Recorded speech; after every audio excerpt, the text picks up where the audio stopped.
Despite still being 2 months until the end of the season and a little more on top of that until the domestic transfer window opens, the A-League silly season is well and truly underway. But in a surprising turn of events, it's the coaches, not the players, that are getting the ring around.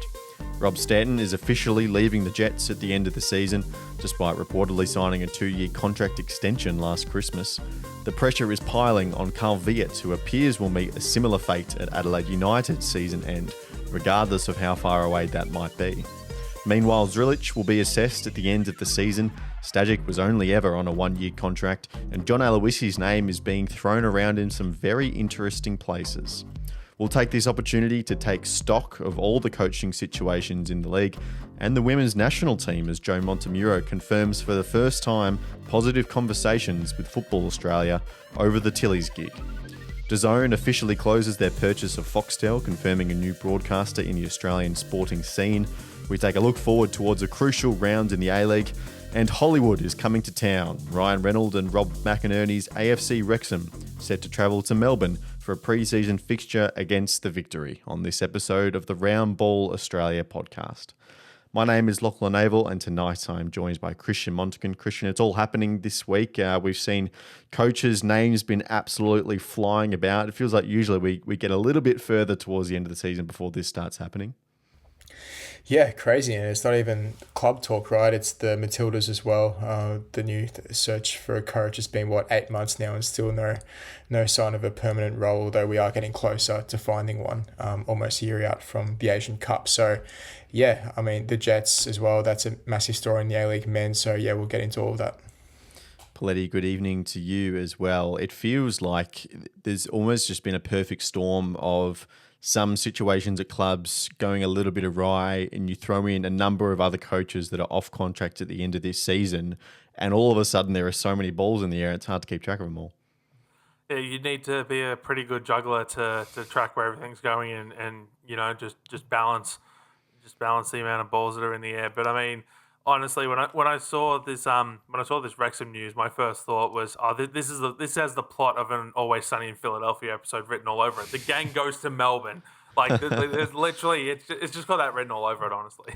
Yes, well, the Wrexham news broke just before we started recording on Thursday night, so we will get to that a little bit later on. But let's start with some of the coaching situations. And Christian, you mentioned the Newcastle one. That's the one that we know for sure. Newcastle coming out on Thursday morning and saying that Rob Stanton will not coach the Jets in the 25-26 season. We kind of had an inkling that this might be coming for a little while, but now it is confirmed. In isolation, it seems probably a little harsh, just given the fact that the Jets have, put on a little bit of a good run of form. I think they're already beaten their points total for last season, or at least they're very close to, with a few rounds to go. But obviously there's a bit going on behind the scenes here that has precursored this exit. I think, we've seen it not only in the past few weeks. We mentioned that press conference a little while ago, how there were a few odd comments thrown in. It almost felt as though the writing was on the wall in a sense, and everyone knew it was just not a matter of when, but if he does go out the door. So I think, I don't think it's surprising, even like from a Newcastle Jets fans perspective, just with the talk behind the scenes. I think this is always going to be inevitable, but you talk about Lockie, being harsh. I think, you can say that to an extent, but also I think this is probably down to Rob Stanton as well and what he wanted, right? Perhaps he wasn't, I guess, in line with what the board envisioned long term. Perhaps he didn't have the full backing in terms of transfers and how he wanted to implement his ideas, the players he wanted to bring in, all this sort of stuff. So, I mean, I think probably in the end there was, I don't know for sure, but it was maybe a mutual agreement between the two parties, and they sort of went their separate ways. But I think for Stanton's point of view, you can't really fault him in terms of always putting the club first, always putting the fans first. And he always, abided by that, right? By the way he spoke in his press conferences, it wasn't about him, it was about the club, right? It was about the best interests of the club. So I think from that perspective, I think the fans really respect him, and in a way they're sad and probably disheartened that he is leaving the club, because he is a genuine, down to earth kind of guy, and that's sort of a guy who you want to be leading your football club. So yeah, it's a tricky one. I think he's done all he can. I think probably his ceiling, he probably reached it. In the end, it's about the club. We're probably looking at it as in, okay, can Rob Stanton sort of take us to the next level? Can he take us further? And the answer to that question was probably no. That's why this decision has been made. So yeah, all the best of luck to Stanton, and hopefully he does find another job in the near future, because I definitely think he does have the potential. Poletti, my burning question here is what is Rob Stanton going to do with those hands, with all of his free time? Those hands that built Australia, he's got to keep him busy somehow. Yeah, I mean, there's plenty of activities he could take up. I hear, what's that sport that's taking America by craze at the moment? Racquetball or no? Pickleball. Pickleball. Yeah, you could take up pickleball. I'm sure there's plenty of things he could do, but I think the one thing we know for certain is that Rob Stanton no longer needs to be concerned about the future of Rob Stanton's job. In fact, no one needs to be concerned about the future of Rob Stanton's job, because he no longer has one. Look, I think it's not unexpected, but disappointing. The Jets have been through such a period of instability that Stanton looked like he was finally getting him on the right track. And he said it after the 6-2 loss to Western United that should he be out the door, whoever comes in next has got, a perfect opportunity set up for them to take the reins and set themselves up for success. And sometimes that's part of football. You see it all the time in American sports because they have drafts where it's like, okay, we know we're not doing anything with this coach, but we need a coach here. So they're going to come in for 2 to 3 years. They're going to be bad. They're going to tank. They're going to get us high draft picks. And then, when the draft picks come home to roost, sorry, you're out the door. Here's the coach who's actually going to take us to the promised land and win championships.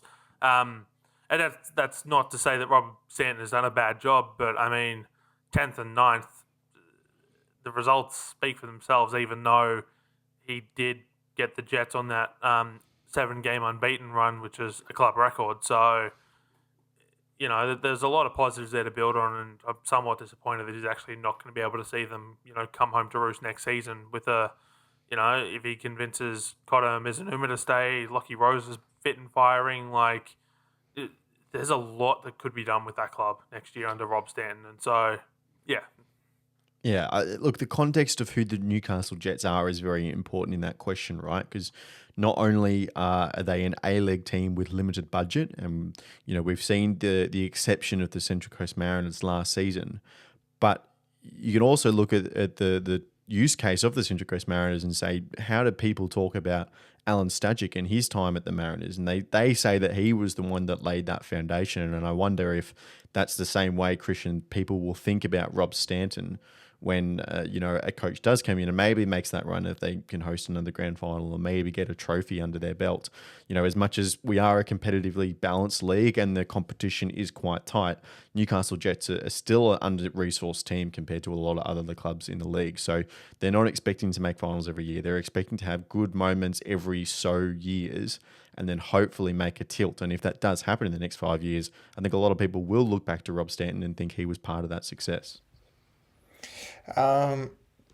Yes and no. I mean, you made the comparison to Alan Stajic. I mean, didn't he make finals with the Mariners? Sure, yeah. I mean, it's sort of a different discussion, isn't it? Because like Poletti mentioned, 9th and 10th. It's like, yes, although he has done well, at the same time, it's like he hasn't really gotten the results to show for it. Whereas Stajic, he implemented that whilst he came in, really, let's face it, rebuilt a club from scratch where they face countless wooden spoons that they picked up before his arrival, and he sort of really brought them back up. So not to say that Stanton hasn't done a good job or he doesn't deserve any credit, but I think it is definitely a case of maybe comparing apples and oranges a bit in terms of the work Stajic did with the Mariners, because I think truly that was a miracle how he was able to turn that club around from where it was. It was and they followed down that project of youth right, that was when they really started to flourish, and really build into it. So, if Newcastle can take at least something of what Stanton's done over his time with the Jets, whoever the next coach may be, then yeah, sure, I think the fans will definitely think that Stanton's played a bit of a role in hopefully what will be some Jet success in the near future. So this news was first reported by James Gardner at the Newcastle Herald, and part of his reporting has also suggested that, number one, Stanton's agent also represents a very large portion of the Newcastle player base as well, and has threatened to like kind of pull players and just leaving that suggestion out there that if Stanton goes, there is some influence there. That stuff tends to be a lot of talk, and there's individual scenarios in there, but that's one interesting factor. The other, Poletti, is that Mark Milligan is supposedly very close to being confirmed as the replacement for Rob Stanton going into season 25-26. A lot of people consider him as one of the top kind of A-League coaches in waiting. He's had assistant experience now a little bit all over the place. Of course, he's gone to Malaysia with Peter Klimowski, but you'd imagine if this is realistic, then there'd be something in that contract that says he's allowed to leave for a head coaching role. It's an interesting move. People were talking about him potentially for victory when it came up at the start of this season. That didn't happen. But Newcastle Jets, one of those teams, it tends to be not a bad entry-level position for someone coming into their first head coaching gig. Well, his first coaching gig at an A-Leagues level. Sure, He does previously have experience with St George FC in the Football New South Wales League system. But just before touch on Milligan, I wanted to go back to the point you made about plenty of the Newcastle players sharing the same agent as Stanton. It's something that we see all the time in the NRL, where Coach X has 10 players at the club who all share the same agent with him, and then it's no surprise that when Coach walks out the door, players go with him to either the new club or find different clubs. Look, I think that presents a bigger problem in and of itself. The fact that you can have half your lineup walk out the door, and I know the A-League quite often sees a lot of turnover between seasons. It has the joke of being a recycled league for a reason. I've said my thoughts about that before, but I don't think it's right. But yeah. So I just wanted to say that it's not unique to football, unfortunately. As Rob said, though, players are selfish. I don't think you're going to get too many people following him. They are selfish, but, if he walks into a job like Adelaide United, or if he walks into a job like Western United or Perth Glory, they're going to be clubs that might have some players that are going to be on the move. It could be there. And then suddenly the Newcastle Jets aren't as attractive an option for Mark Milligan as they might be at the moment, but that's an interesting one. The thing with Mark Milligan is that in his very short coaching career already, the Adelaide job is the longest one he's had. So he comes to MacArthur prior to the 2020-21 season, plays 27 games, and then retires. He then jumps on as an assistant coach before leaving a few months later to go take the head coaching role at St George FC. Leaves there, joins Adelaide United, stays there for 3 years. It's been, 4 months, if that, since he left to go join Peter Klimowski in Malaysia. And now, he's set to be off to the Jets, and you'd imagine he's coming in very early in pre-season. So that'll be less than 6 months at the Malaysian job. If I was the Jets, I'd be very concerned that this is a coach who has a history of jumping around between jobs at the drop of a hat. I understand that so looking at the two A-League positions he's had, I understand he left to go take, apart from so one of them he left to go take a head coaching job, and the other he's left to go take an assistant job at the national team. And I'm not saying that those aren't step ups in competition, quality, whatever, descriptor you want to use, because I think they are. But it's just the fact he's just been prepared to do so much jumping at the drop of a hat. What happens if he has a good 6 months with the Jets and a European club comes calling for an assistant role and he sees that as his next step into a bigger coaching job because that coach is going to get sacked in 12 months' time. I'm just saying, if you're the Jets, I'd be making sure you put a lot of things into that contract, just given his history of jumping around. That's an interesting point you bring up, and I think, Christian, it probably plays into the role of the A-League as a development league, right? That's not only just true for players, that's true for coaches as well. I think we're kind of coming to terms with that in probably the last 12 months that, you know, a lot of players and coaches, especially young, relative to if you're a player or a coach, are looking at this as a way that they can get their foot in the door of professional football and then go on to greater things, right? And we look at the case of someone like a David Zrilic, who we're just about to talk about. He's, you know, used Perth Glory as an opportunity. He's gone away. He's done the kind of tutelage in the Red Bull Academy. Then he's gone to Sydney FC, and then he's opened up with his first head coaching role. His aspirations, given his, you know, education in football, is not just going to be lead Perth Glory to a championship, whatever. I'm sure he wants to do that, but it is then going to be to transfer over to somewhere in Europe and then have a go at high level competition, right? I wonder, the Newcastle Jets, we can talk about Perth Glory as well, A-League clubs getting more comfortable with the idea that, again, to bring up Rob Stanton, players are selfish, maybe coaches are selfish as well in some respects. Yes, you've got to do right by your club, but you're also using that club as a stepping stone to something greater.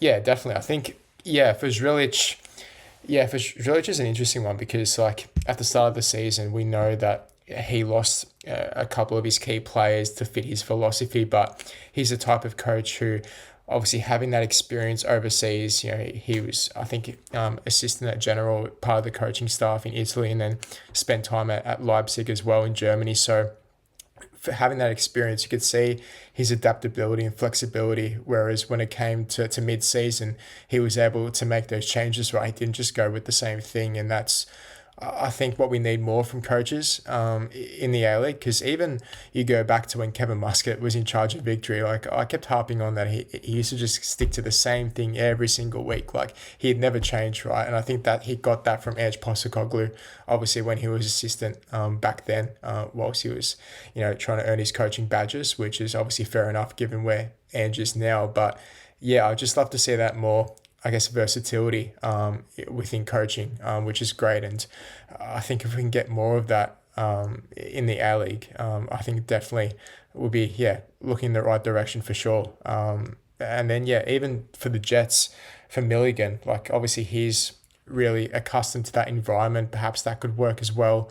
So, there's a few coaches that in the off-season could fit these pieces, and we'll see a lot of movement going around in the off-season. So, it'll be interesting to see.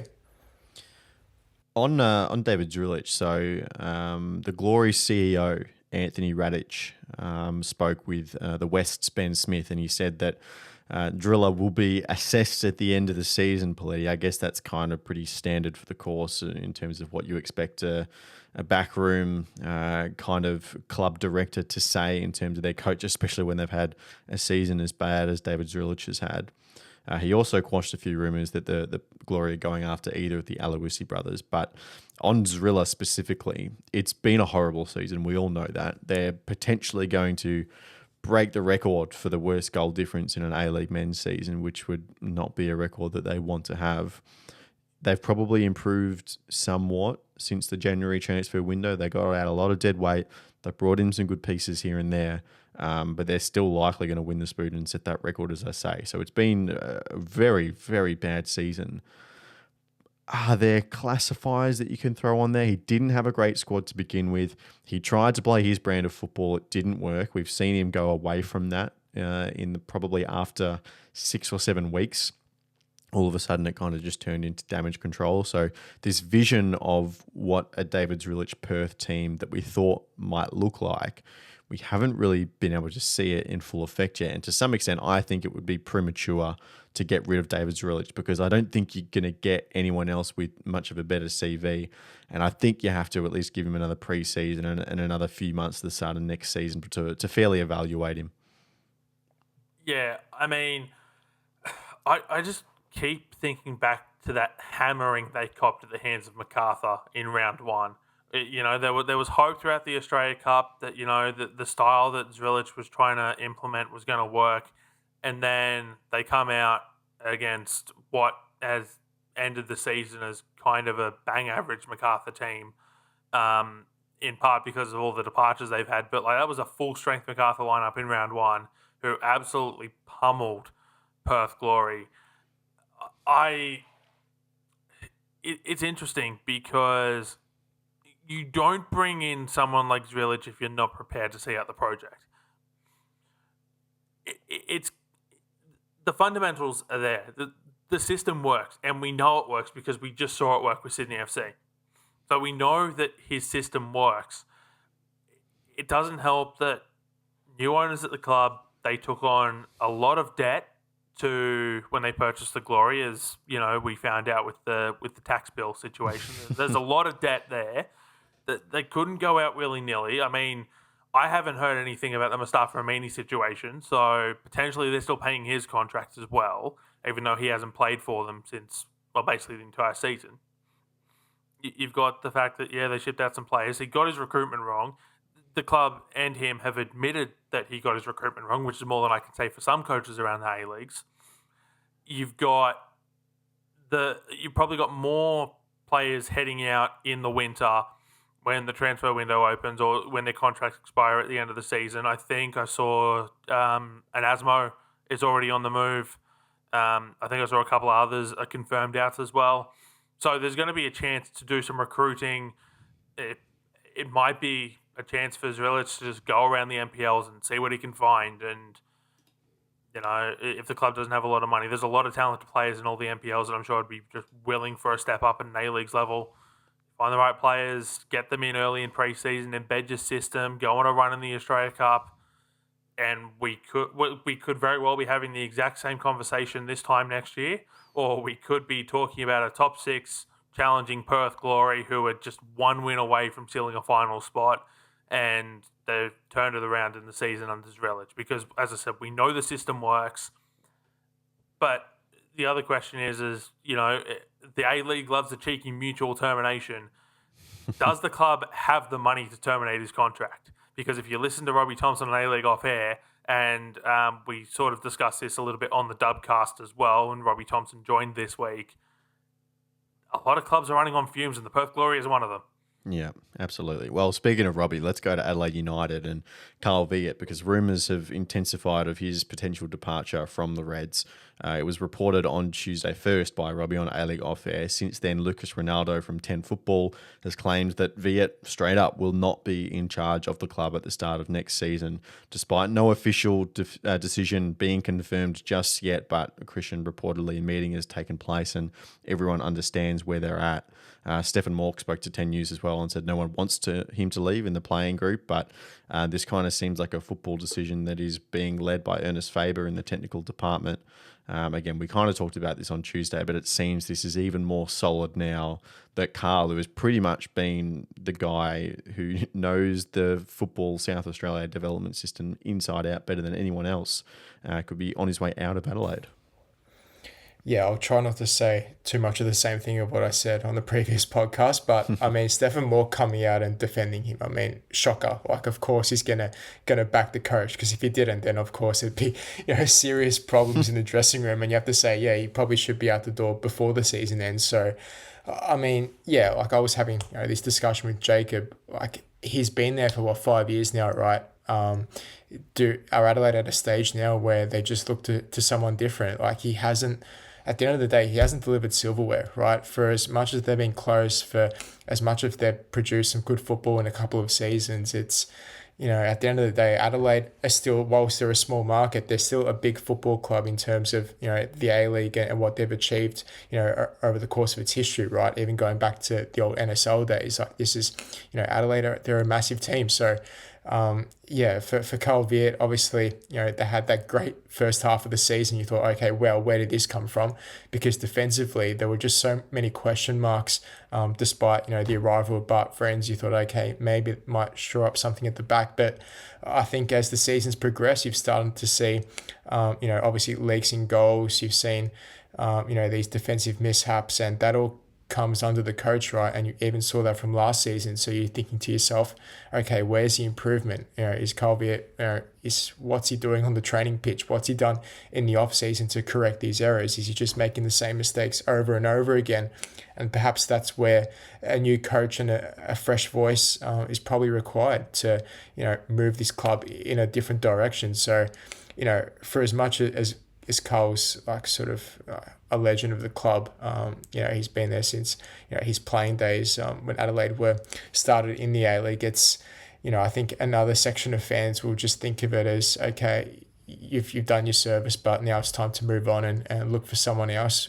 Who that coach is, who that candidate will be, it's difficult to see who might fit that bill, but I think it's definitely worth exploring. And from all accounts, I think Adelaide are looking in that direction. It'll be fascinating to see if they do stay in finals and have a deep run, how much that, patience is tested, how much the will is tested, to see if they still want to go through with the route of giving him the flick. It's going to be interesting.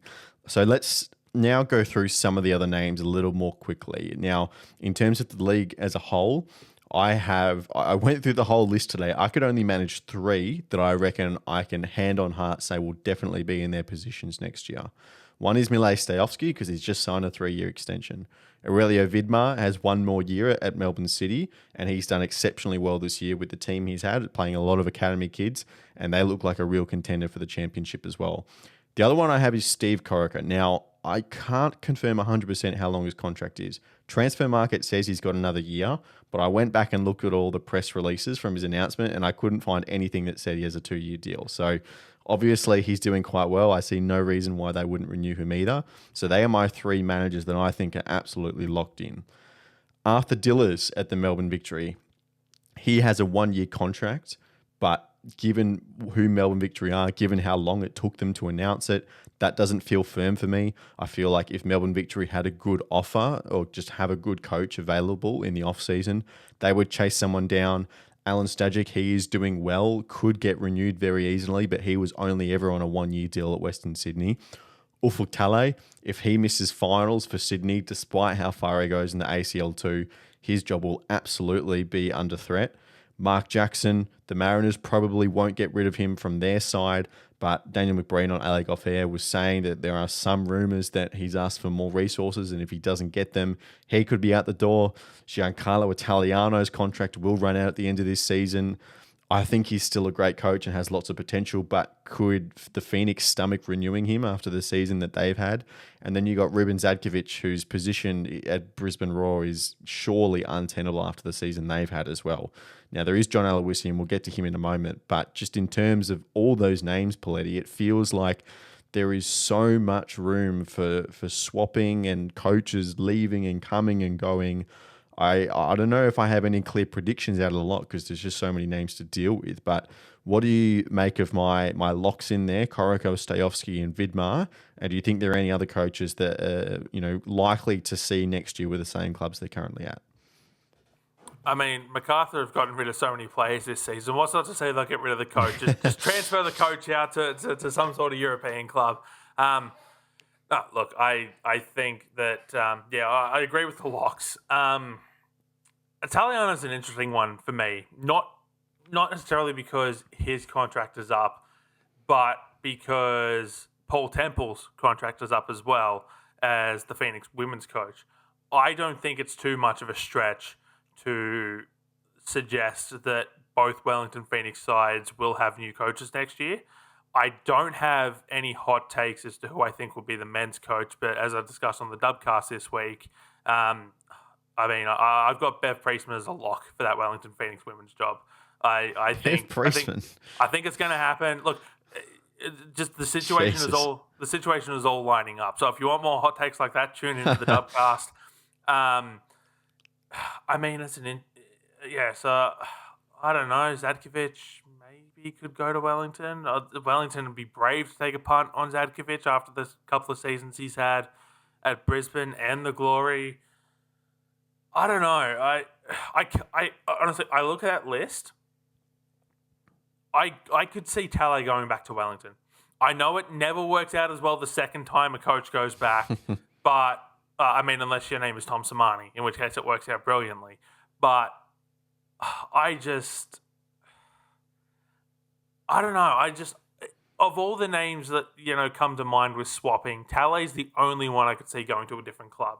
I think Italiano, this season was a big learning year for him, and I just worry that some clubs are going to look at some of what he's done as stubbornness, and much unlike the Zrilic situation, Zrilic, admitted very early on that, okay, maybe I need to shake things up. It took Italiano a long time to admit that he needed to shake things up. And so I don't know. I think his contract's up. I know he said that his mum wants him to get his law degree, to be a lawyer. Maybe he just takes a year away from the game, goes back to uni, makes some more progress on that law degree, comes back a year time, refreshed, has those credits in the bag, so he only has to do 2 or so more years later down the line. Like I could just see Italiano taking a year off. You know what I think about Italiano? I'm going to make an very interesting comparison here, Christian. I reckon some A-League clubs could consider him with a similar kind of skill set to Vincent Kompany in managing Bayern Munich at the moment. You've got a coach who earned promotion to the Premier League with Burnley, but with a certain squad and a certain profile of team in a certain league, couldn't quite get it done. And, Italiano did amazing last year with Wellington Phoenix, took them to a semi-final and only barely missed out on competing, number one for the premiership, but also in a grand final as well. And you've seen this year with their squad being ripped away, I think he has made a few mistakes as well. He's overplayed playing out for the back. He wasn't realistic about what his squad can do. He also put too much faith in Marco Rojas and built his play around a player that, with his injury record, was never going to play a full season. But I reckon if you plugged him into the likes of a Melbourne Victory, the likes of a Western Sydney Wanderers or a Sydney FC, I can see him with more resources and better players. I reckon he could be a championship-winning coach. So I don't think that Wellington Phoenix personally will or should sign him on, because it's clear to see the fan content around him is going a little bit sour. But I think in the right place, he's a coach who definitely has the ability to make a championship-winning team. And I think the positive thing for him is obviously last season with his first season, proper season in charge, like full-time coach in the A-League, right? And the fact that he was able to, I guess, get his side on board, on the pitch in terms of the way he wanted to play.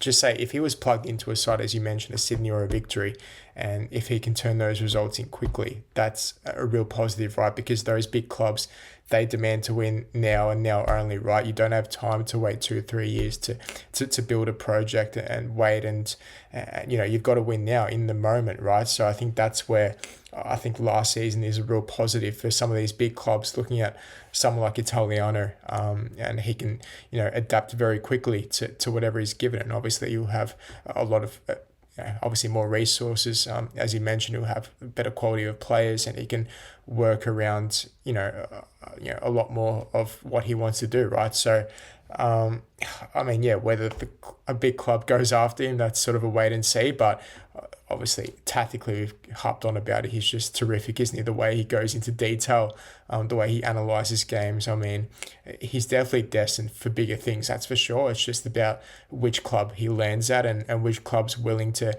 take that bit of a risk. So, in terms of clubs in the A-League who might go for him, I'm not too sure. To be quite honest, maybe, I don't know. I see him at a Wanderers. I don't know if Statch is going to stay on beyond this season. It just depends on where they end up. So I don't know. That could be a club potentially for Italiano, but like I said, it'll have to be a wait and see. I reckon Sydney FC. That's my tip. If Tale doesn't make finals, obviously Chiefy's been there as the assistant. He's been there as the NPL coach for a little while. He has a link to that club. I reckon if Sydney FC miss the 6, here's your hot tip. Ufuk Tale out, Giancarlo Taleo in at the Sky Blues. Let's move, by the way, actually, before we move on that conversation, everything I just said about Italiano, I could almost copy and paste it to Mark Jackson as well. I don't think the poor results from those two clubs will affect their coach's reputation too much in the A-League, maybe with their specific club, but not in the A-League as a whole. And I think a lot of people who are making these coaching decisions will still look pretty favourably upon those two managers. Now, the one that we didn't mention, John Aloisi Poletti, is a very, very interesting one. He's had this saga with Western United. Poletti's warming up off the long run up here. He's had this saga with Western United, championship manager, had a horrible start to the 23-24 campaign. And we were talking about how much time does he have left and should they get rid of him.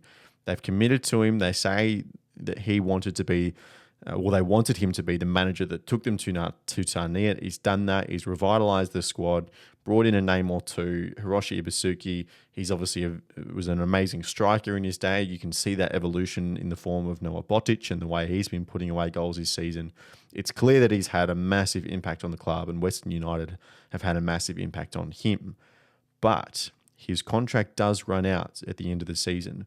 We heard his name floated around when Patrick Kisnorbo left at Melbourne Victory. I don't know how real that was, but his name was floated only recently. We've heard it with Perth Glory as well. I don't know why he'd go to Perth Glory in its current form, but we have heard that as well.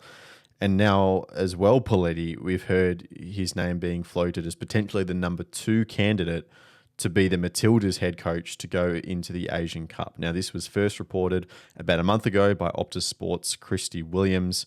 Now, he has from what I understand, no experience managing women's football, which is a very big sticking point as well. Of course, he does know what it means to play for your national team, and he's very enshrined in Socceroos and Australian football law in that way. But what do you make of people suggesting that he could be a Matildas coach? I don't like it.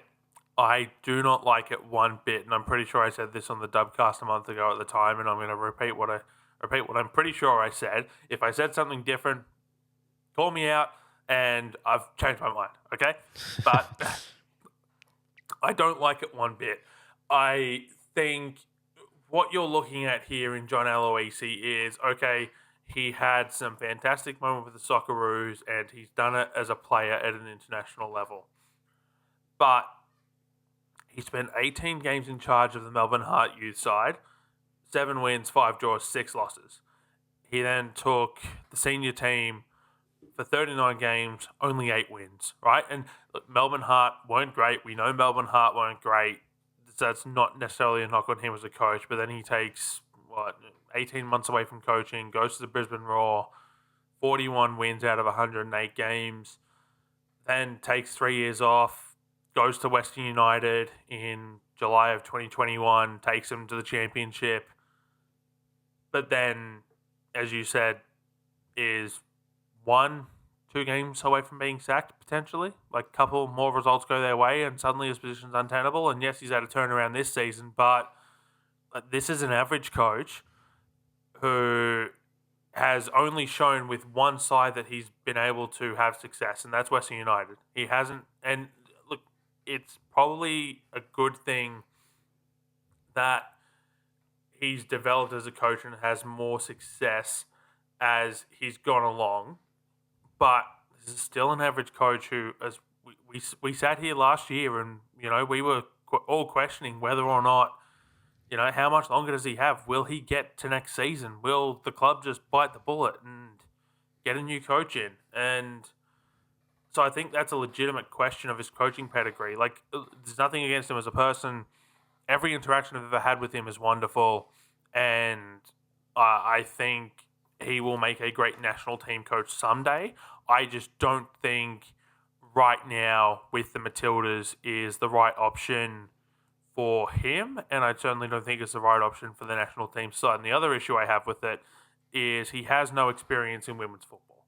This would be a brand new role that he's jumping into, something he's never had to deal with before, coaching at an international level, in a game that he's never had to coach before. And I say that very loosely, but, we know men's football is quite different to women's football.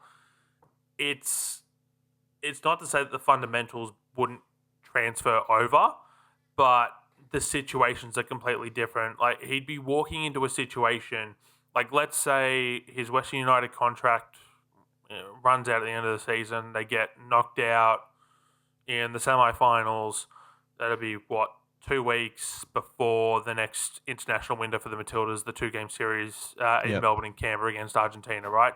He's coming in and they beat Argentina and everything goes well. That's fine. He's got time then to sort of work out his player base, his fundamentals, who he wants to come in, all that sort of thing. But he's also looking at a situation where, based on this most recently selected squad, nearly a third of his squad would technically be off contract at their clubs, in part because they don't have a contract, because contracts aren't 12 months in the A-League women. They are in the A-League men. So you're dealing with out-of-contract players who, at best, are playing NPL, at worst, aren't playing until October next year.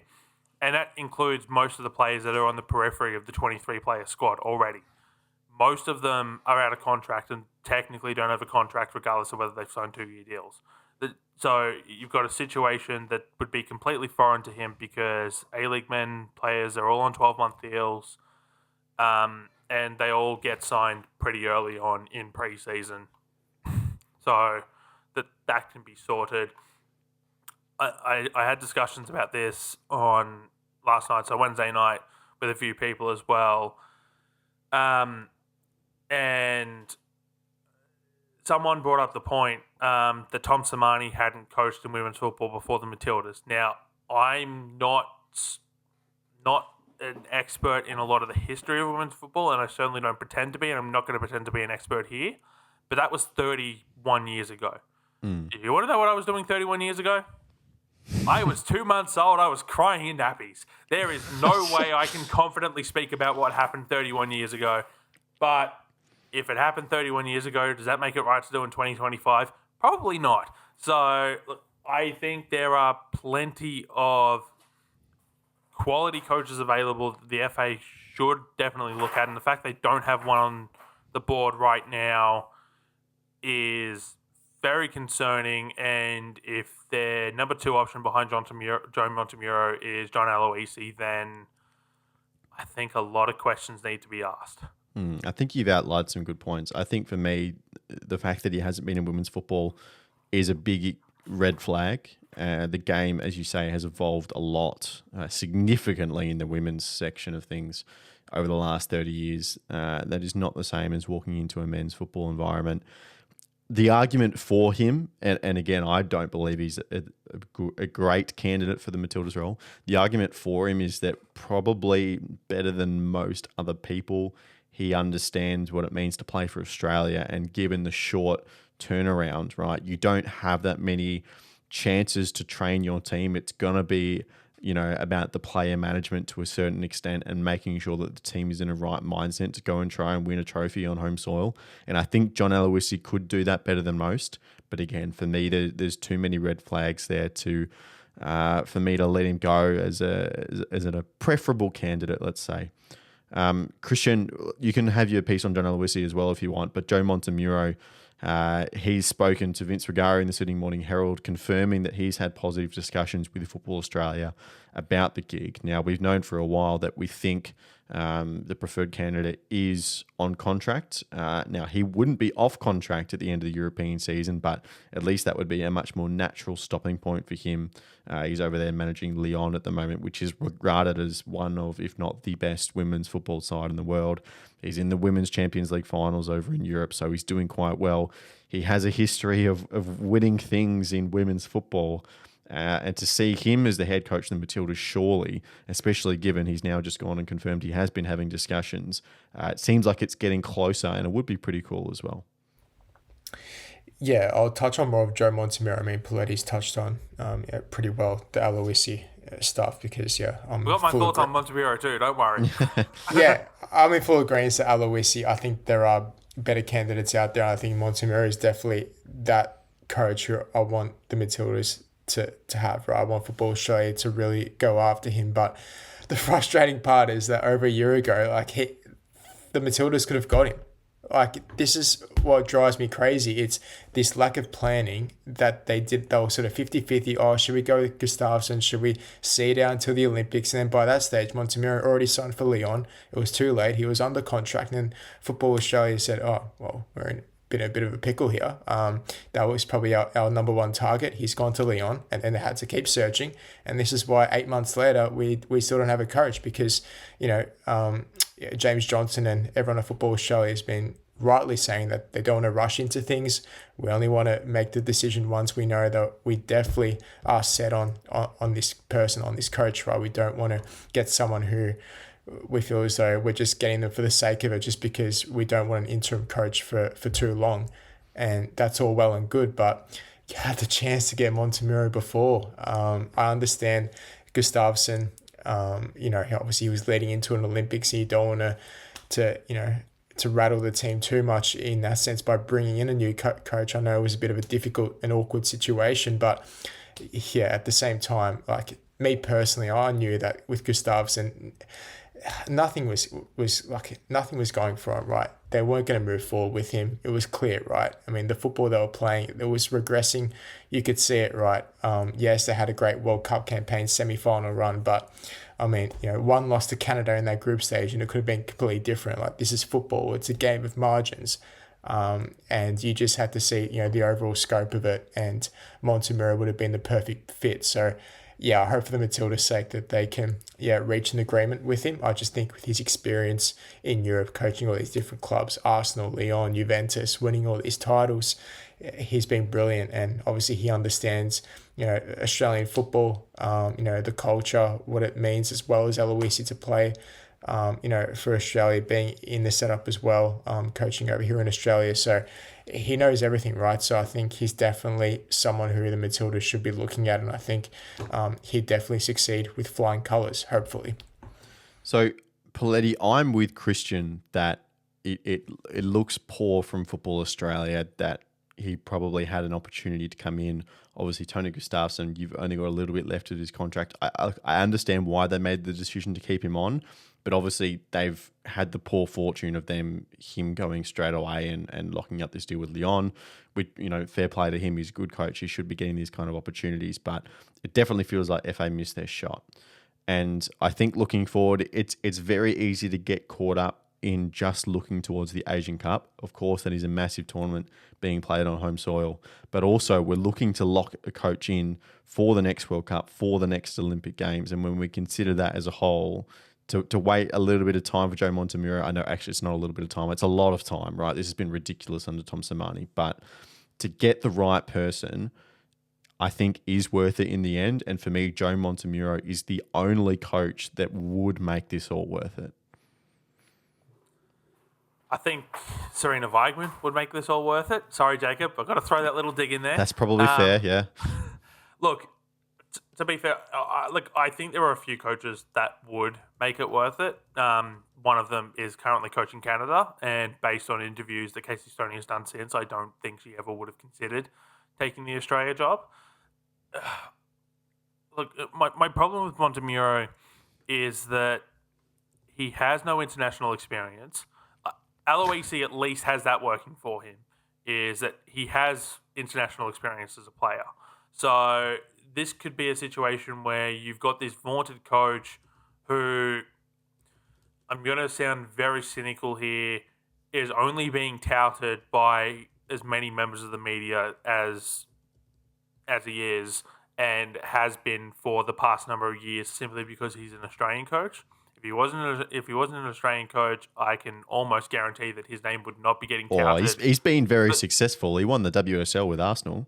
Look, I'm not saying that he hasn't been a successful coach. What I'm saying is that if he wasn't an Australian, I don't think he's getting touted for the role in the same capacity as what he is at the moment and has been for the last couple of years. That's probably true, but isn't that a thing about being your national team, is that if he's Australian, coaching the Australian team, that's part of what we look for, right? Yeah, and I didn't say that would be a bad thing. I'm just saying I don't think he would be getting bandied about as much as he has been. Okay. Now, the contract situation is interesting because you don't just turn down coaching the best side in women's football. If a job like that does not open up all the time, right? It would be, to use an example that a lot of our listeners can probably relate to a lot more, right? If, let's say, Ange Postecoglou in 2017 is still coaching the Australian national team and he's not burnt out and is, prepared to take them to the 2018 World Cup, and all of a sudden Pep Guardiola decides he wants to leave Manchester City. Well, you'd be a fool not to take that job. That is one of the best jobs in men's football, right? He would, prior to the 2018 World Cup, he'd say goodbye to the Socceroos and leave them in the situation they ultimately ended up being left in because the best job in world football opened up. And so I don't blame Montefiore for not waiting to see what they did with Gustafsson before signing up his next role. Now, the Gustafsson situation's made even more interesting based on the fact that you're looking at a coach who was actively being poached by the Swedish FA for a role. I think it was with the men's national team, and Football Australia said no, he has a contract with us. We're sticking him to his contract. And then I think it was like 2 months after that, Montefiore gets sacked. And now Gustafsson's coaching the Swedish women's national team, and Football Australia still don't have a coach. And, it's one of those situations where all they had to do was let him go. And I think the FA has massively dropped the ball here. I think, bar a gold medal, and even then, I've said this before, I don't think Gustafsson's keeping his job. I think it's the end of the contract. Thank you for your service. We're going to go in a different direction. Promise a role to Montefiore. Tell him, look, Gustafsson's gone after the Olympics. Contract's yours. We'll sign it now, and it'll take effect on July 1, or whenever it is that the Matildas got knocked out of the Olympics. And we don't have this debate. And, when Tom Samani was named as the interim coach, I remember reading a tweet from Teo Palazzeri, who was looking at the idea that, suddenly, it's a decent interim in the meantime, but it's not going to take a lot for Tom Samani to be leading the Matildas into an Asian Cup. And I laughed at it at the time because I'm like, there's no way the FA is going to let it get to that point. We're almost there. Starting to get a little tight around the neck there. Just, this is looking like it's the deadline's drawing each day, and so to go full circle in this discussion, if you were to make me pick today between John Aloisi, who's potentially off contract in 2 months, and Joe Montefiore, who's potentially off contract in 14 months, because I can't imagine that Michelle Kang's going to let him go that easily, particularly if he wins all the trophies with Lyon again. I'm taking Aloisi because he's got a little bit more of a runway before the Asian Cup, despite everything I've said. Wow. But if you were to give me those two options today, and you've got a coach with a very long runway, and a long runway being, 6 months and 3 international windows at best, or Montefiore getting off to a poor start with Lyon and getting sacked in November, and suddenly his first window is the Asian Cup. I'm taking Aloisi because I think getting a coach in now is just so much more important than waiting for the right coach. I think this has gone on long enough. The players are up. The players are not happy with it. We heard from Claire Hunt at the end of the She Believes Cup. Caitlin Ford had an interview with Vince Regari in the Sydney Morning Herald today. The players are waiting for a new coach. The fans are waiting for a new coach. The media is waiting for a new coach. The FA is waiting for a new coach. I just think Tom Samani's probably waiting for this new coach so we can go back to, doing his whatever role he was doing at the Wanderers. Yeah. I just get a new coach in at this point. Hire Graham Arnold for the job at this point. I say that somewhat facetiously. Graham Arnold. No. He's involved in new sport now. He's involved in the NRL, so he's not in football anymore. But all I'm saying is, if you gave me those two options today, I'm taking Aloisi, but it's with no. Okay, I can't say no confidence because I have some confidence that he would do a half decent job. Just get. We gotcha. All right. So in the short term, for the Matildas, of course, they're playing South Korea in a pair of friendlies this weekend. The first of which is on Friday night, then Monday as well. Sam Kerr is back in the team, which is big for the first time in almost 18 months. Of course, she won't play just as a train-on, but good that she can start to be reintegrated into the Matildas environment. And hopefully, really, just to recapture a little bit of that Matildas vibe. I think it was Emily Van Egmond was saying in a presser earlier in the week, just become kind of the team again that people fell in love with. Because at this point, we've talked about this under Tom Samani, you're not going to make any, realistic or tactical evolutions that are going to hold until the Asian Cup. So just become that fun and entertaining Matildas team again. And I think get people behind you is big. Of course, if you want to hear more about this, you can go and listen to Poletti and Burke and Robbie Thompson as well on the latest episode of the Dubcast for your full preview. I think we cut up just the specific preview for the Matildas up on YouTube as well, so you can go check that out.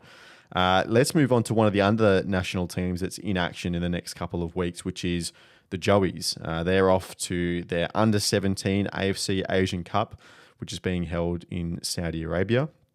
It is a 16-team tournament. They've been grouped against Vietnam, United Arab Emirates, and Japan. Funnily enough, because of this big expanded 48-team Junior World Cup, which it is for the under-17s now, 8 teams of the 16 get to qualify through to the World Cup. So all you have to do is get out of your group and you get to go to the World Cup, which is cool. And it's something that the Joeys haven't done since 2019. And this is the team that won that ASEAN Football Federation under 16 championships last year as well in Indonesia. So some of the likes of Hay Neems, Amlani Tatu and Quinn McNichol, who you might know, who've all made first team appearances in the A-League now, they're all a part of that team. So they're playing throughout the weekend and next week in the very early hours of the morning. If you're brave enough, you can catch them on 10 play as well. But yeah, get through your group into the final 8, straight knockout, but qualify for the World Cup as well. Some news in terms of media rights, Christian. DAZN has completed their purchase of Foxtel, which we talked about a few months ago when the news of this deal emerged.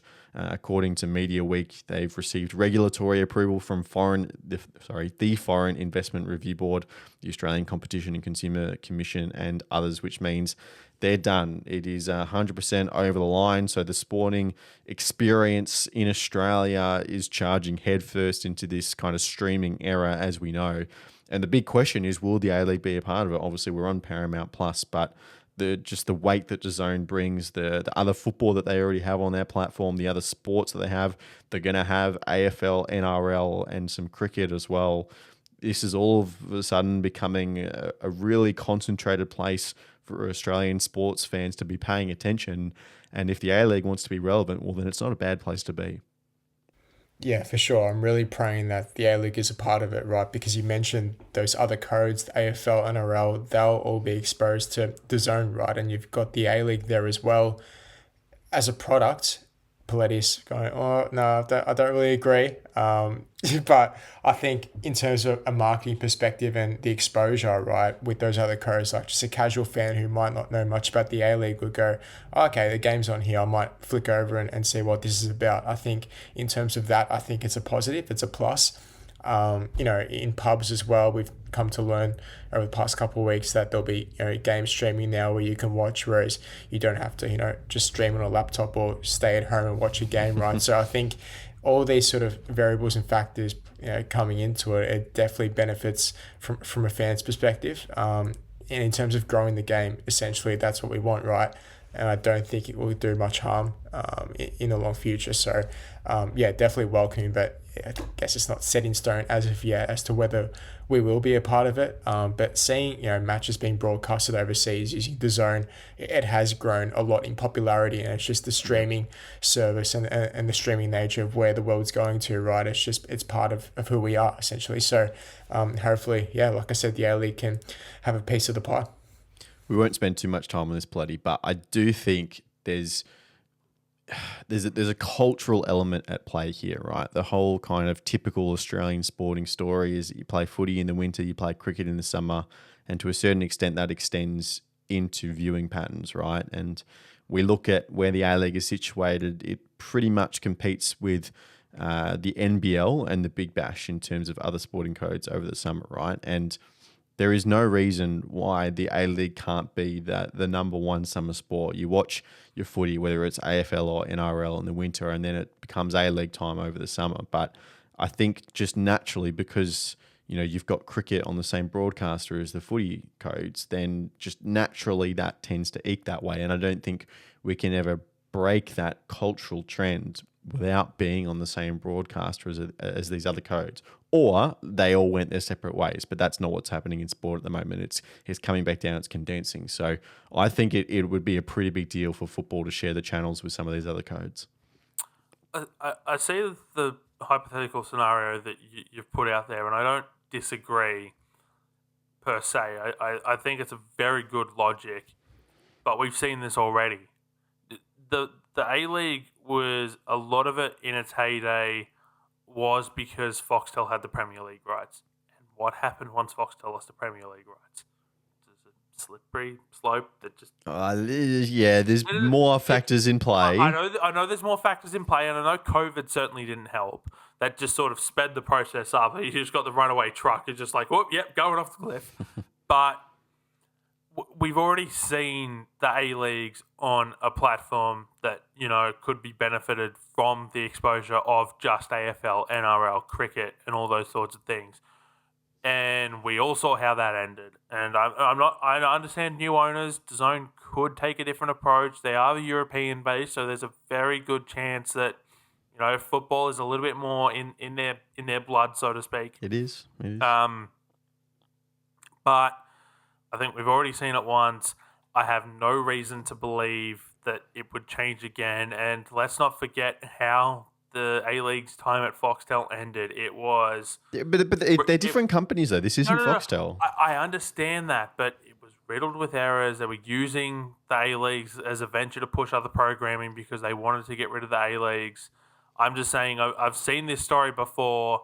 I understand it's a different company, but I've seen this story before, and I have no reason to believe it's going to be rewritten in a different way. Foxtel owned by Murdoch, right? I mean, that's someone you hate, Poletti, and he's certainly someone who won't be warming up to football. I think DAZN will definitely take, I hope, a different approach. Yes, because I can feel a lot better at giving my money to the Saudis and the Russians. Okay, let's not get into that. Well, that's a can of worms, bloody hell. Look, I honestly, I flat out disagree. I think those problems that you illustrate, they're going to happen, well, they could happen with anyone, right? And it's probably going to take people a little bit, but you do have to separate DAZN from Foxtel because they are different companies. Foxtel, I believe, has a 6% stake in DAZN as part of this deal, but fundamentally they're different organisations. So they're one that is a lot more football focused, and I hope that the A-League can benefit from that. Let's look forward with our weekend look towards the next weekend of A-League action. It's absolutely massive, right? There are some big games. Adelaide v Sydney, I'm sure, is going to come up in this weekend look here. That's probably going to define some of the finals positions. But let's kick off with a burning question. I'm going to say, can the Western Sydney Wanderers announce themselves as genuine championship contenders? They've always had the ability to score goals all season, and that was the first phase. Yes, their defence has been poor, but it's not like they were the Melbourne Victory of last year and had this spell where they couldn't go forward and score at all. They've been scoring goals for fun. They've been one of the best attacking teams in the competition. They had that. Then they were able to put it together consistently. And the last 4 to 6 weeks have been really, really strong from Alan Stajic's side. And I think the final tick is this away trip to Auckland. This is probably the game that someone is going to have to win if they're going to rip the championship away from the Black Knights. And they don't have to win this one for me to prove that they're championship contenders, but they have to go close. They can't be blown out here.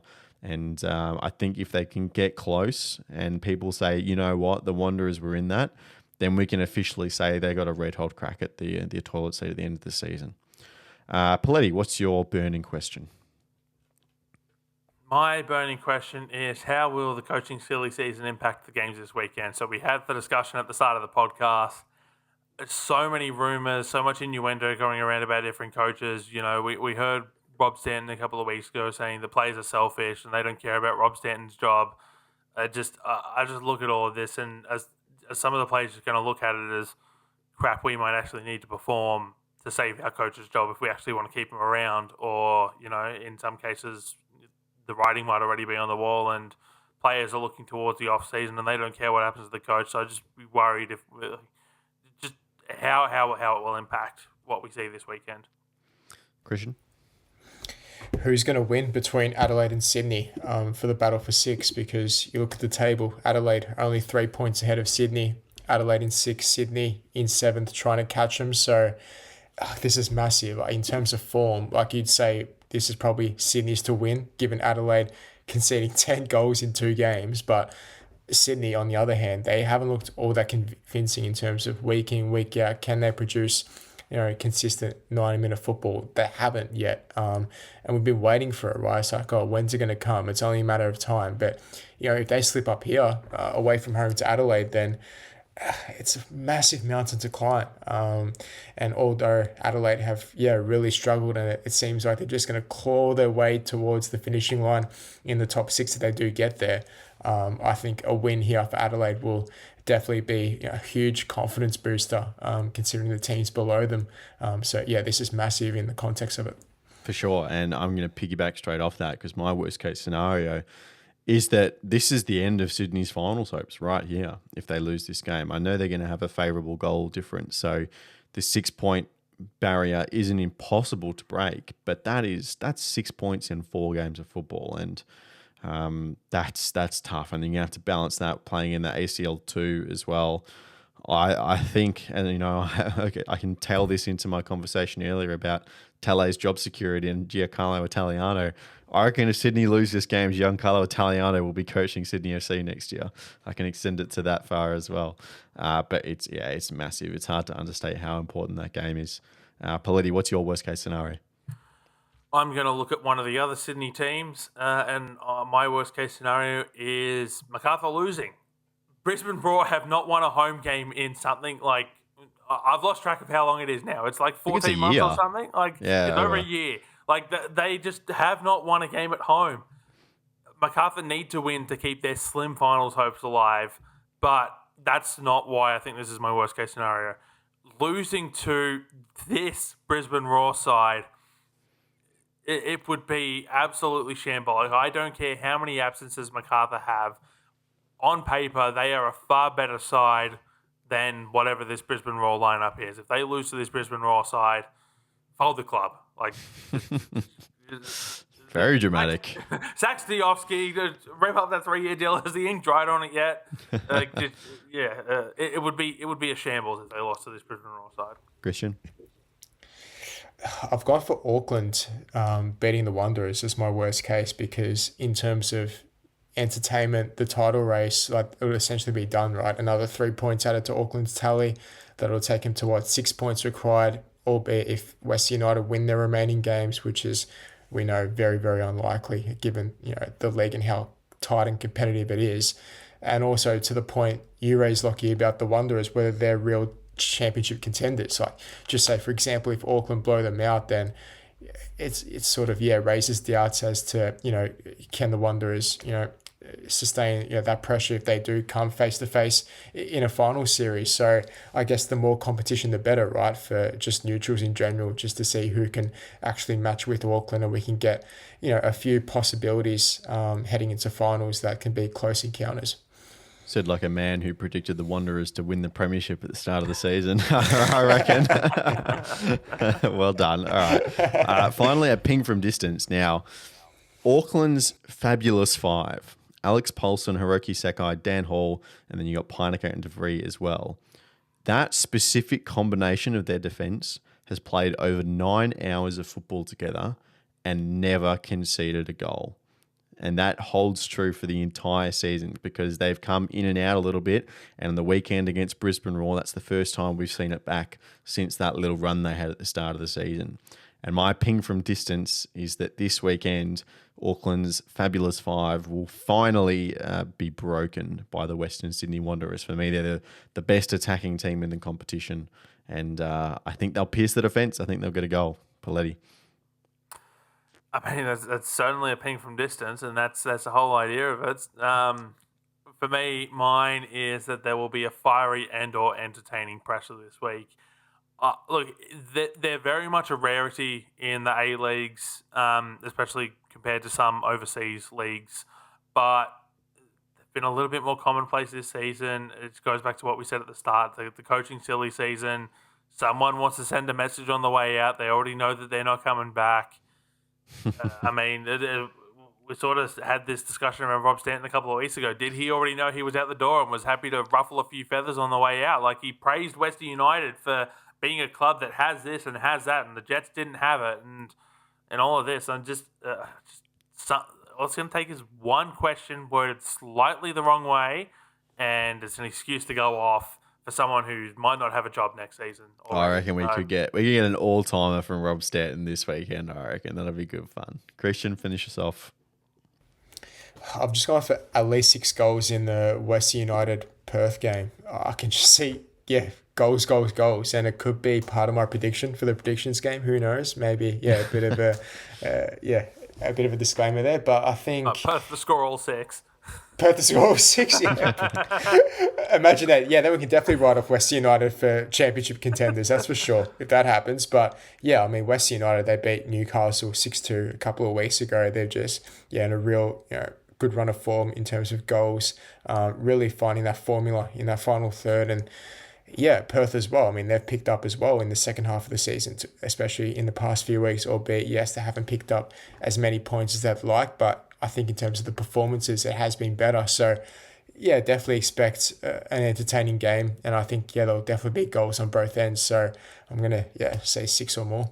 Very nice. Now, one final bit of news, as we said, this did break just before we went to record, but Tom Morris from Channel 9, of course, typically not this kind of a football reporter, has suggested that AFC Wrexham, by the ownership of Ryan Reynolds and Rob McInerney, that's not right, is it McElhenney? McElhenney, there we go. They did a whole song about it, I should have remembered.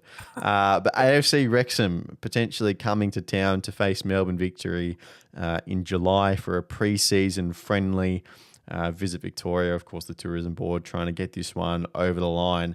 And Christian, my first reaction to this piece of news was Melbourne Victory playing a game of football in July. What on earth kind of team are they going to put out for a pre-season friendly in July? There's like so many months between the start of the A-League season and that. The reserves and, I don't know, the third team, the under 14s maybe, under 13s, chuck them all in, get them some minutes, I don't know. This is going to be like the NPL side, and like, I don't know the contract status of all their first team players. Like, I know there's a mandatory 4-week break that they all have to have, but like, it's going to be like the NPL side and like 4 of the first team players from this season. Like, that's all it's going to be. This is just another, cog in the Wrexham money tour around the world. And as I said at the start of the podcast, like this is the plot of an Always Sunny in Philadelphia episode. The gang goes to Melbourne. Like, I just. What are we doing here? Can I ask though? Will many people be interested in this though? Like, will you gain a big crowd? Yeah. You reckon? You got to remember they had Wrexham had such a successful documentary on Disney Plus. They got fans all over the world. Exactly. Like this, they're targeting Dockland Stadium for it. Like, this could it's going to sell. It's just how many people actually turn up. Like, for me personally. Like, okay, if Rob McElhenney could convince Danny DeVito to come down and like do some promo work to go along with it, then yeah, I'd consider going to Melbourne for it, just because, hey, it might be a chance to run into Danny DeVito in a coffee shop or something like that. But, other than that, like, give me all the NPL action that weekend. I've got no interest in this. But the fans aren't silly, though. They know the squads are not going to be top-notch. I don't know about Wrexham if they're going to bring their full-strength side in July. Perhaps, maybe. They probably will. Part of their part of their pre-season, so maybe. But, yeah, I don't know. I mean, unless Ryan Reynolds makes the trip. This is banking off the popularity of Ryan Reynolds. He'll probably come down, make an appearance, shake some hands, do some promo work. Sign some autographs. Oh my God, Ryan Reynolds! And look, I love Ryan Reynolds as an actor. Don't get me wrong, but this is just money spinning tour written all over it. But that's not necessarily a bad thing, and I know that's been a lot of the reaction online that I've seen so far in the hours after this. But Wrexham are sitting second in League One at the moment. They're they could easily get promoted to the championship, which is going to start in early August. So that's going to be only a month or so before the start of their season. They're probably going to have a pretty good team, and it's the popularity of Wrexham and Melbourne Victory are going to get paid for this. I understand it's not a preseason game that's going to be competitive, but it is entertainment. That's what we're dealing with here, and Melbourne Victory are going to get a payday. And considering how often we complain about the financial status of the league, I don't know why people think this is such a bad thing. It's going to be a novelty. You know what could get Melbourne Victory paid, Lockie? What's that? Is if they sold some Pride jerseys. Yeah, well, they sold some, didn't they?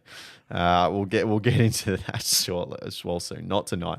No, we don't have enough time tonight because we've already been going for 75 minutes. We need to sign off soon. So I'm going to do that now. I'm going to say that'll do for this episode of the Round Ball Australia podcast. Christian Montegan, thank you very much for tonight, mate. Thank you. It was a long one, but we got there in the end. It is. Poletti off a few long run-ups tonight. I had a lot to say. There's a lot of stuff to talk about this week, much like the latest episode of the Dubcast. So much stuff to talk about, we barely fit it in. Yeah, one last one. You got it in there, didn't you? Nice and cheeky. So all right. Always get the plugs in. Time to sign off. Thank you very much for listening at home. I know it has been a long one, but hopefully you found the conversation valuable. We'll see you back next Tuesday. Talk a little bit of A-League, a little bit of Matildas as well. And why not? Go check out the Dubcast YouTube channel if you want some Matildas content over the course of the weekend as well. But we won't keep you any longer. Thank you for listening. Goodbye.